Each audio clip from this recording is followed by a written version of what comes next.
Hi ladies and gentlemen, this is Mrs. Poland again for lesson 1.05 for Algebra 2, Review Factoring Completely. In this video, I'm going to show how you can factor completely. That means you're using more than one factoring technique within the same problem. So let's look at example 10 from today's lesson. We notice that the polynomial is not in standard form. So the first thing you need to do is place that polynomial into standard form. That means you're going from the highest exponent to the lowest exponent. When you're factoring, the first thing you need to do is make sure there's no common factors. And we see that there's a common factor of x. But we also notice that the first term has a negative.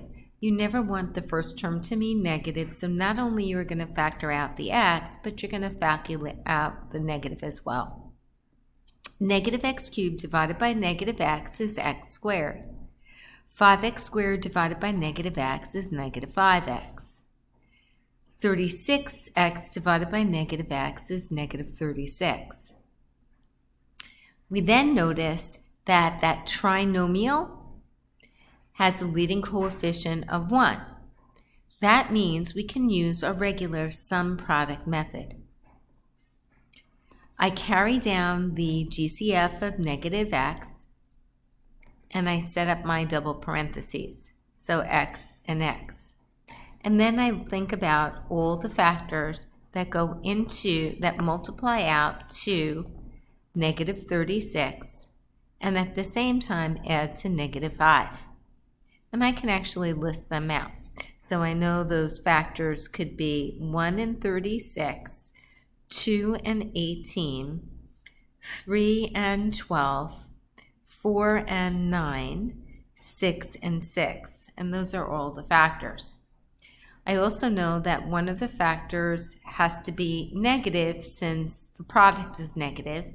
And I know that since my middle term is a sum of negative 5, the larger number has to have the negative. I then look to see which two factors, when I add them together, gives me a value of negative 5, or sum of negative 5. So when I go through that, I notice that 4 and negative 9 sum to negative 5. So I know those are the factors. So that's x minus 9 and x plus 4. So we just factored that. Let's go on to number 11. I notice that my problem is already in standard form. I notice that I also have a common factor of x, and I know 2 goes into 6, 28, and 10. So I'm going to factor out a 2x. When I do that, I get 6x cubed divided by 2x is 3x squared. Negative 28 divided by 2 is negative 14. X squared divided by x is x. And negative 10 divided by 2x is negative 5. I am left with a trinomial, but in this case, I can't use the standard the standard sum product method, because I notice that my leading coefficient is 3, not 1. So you can either do trial and error at this point, or you can do split the middle. So I'm going to do trial and error in this problem. So I carry down the GCF of 2x, and I set up my two parentheses for my multiplication. I now know that 3x squared is 3x and x. I notice that the signs are going to be different within the parentheses because I have a negative 5. That means the product is negative, and one's going to be positive and one's going to be negative. I'm not quite sure which one, but you're going to be using something erasable so you can change the location of the positive and negative sign. So I list out the factors of 5, which is either 1 and 5, 5 and 1. So I'm going to put the 1 here and the 5 here. By the way I've chosen my first two terms and last two terms, I know that 3x times x has to be 3x squared, and 1 times negative 5 has to be negative 5. So I'm going to use the smile and nose technique. That means I'm going to find the product of the outer terms and the product of the inner terms and sum them together, and I want to make sure that it sums to negative 14. So my inner two terms, multiply out to x. My outer two terms, 3x times negative 5, multiply out to negative 15x. When I add down, I get negative 14x. I got it on first shot. That doesn't always happen, but it did in this case. So I write down my final answer of 2x times 3x plus 1 times x minus 5. And that's my answer.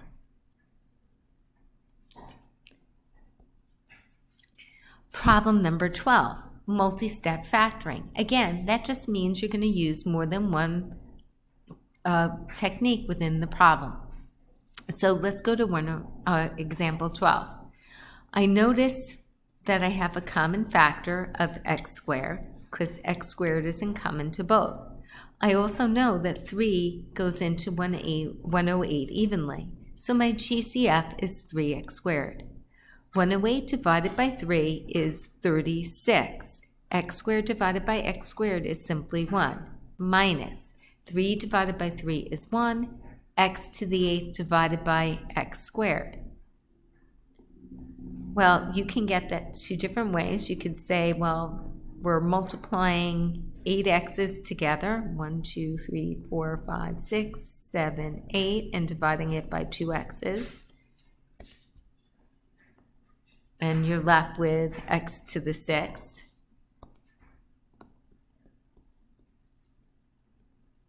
Or what you can say is you have the same base and you subtract the exponents and get x to the 6th. Either way is fine. The next thing I do is I carry down the 3x squared and see if I can factor the 36 minus x to the 6th further. And I can. I have two terms that are both perfect squares. 36 is the perfect square. I have a minus, that means I'm subtracting, and x to the 6th is a perfect square because 6 is an even exponent. So that means I can factor that using the dots technique. So that's 6 minus x, remember, take the exponent and divide by 2, times 6 plus x cubed. And that is my factoring of that problem. That's the final answer. And we're going to do the next problem. Again, the first thing we do is find the greatest common factor. And you always want to factor out the negative if it's in the term with the highest degree, the highest exponent. So I'm going to factor out the negative 4. Because I know 4 goes into 168. I also have x squared that's in common. So negative 4 divided by negative 4 is 1. X to the 4th divided by x squared is x squared. Negative 4 divided by negative 4 is positive 1. And x cubed divided by x squared is x. 168 divided by negative 4 is negative. 16 divided by 4 is 4. 8 divided by 4 is 2. And x squared divided by x squared is simply 1.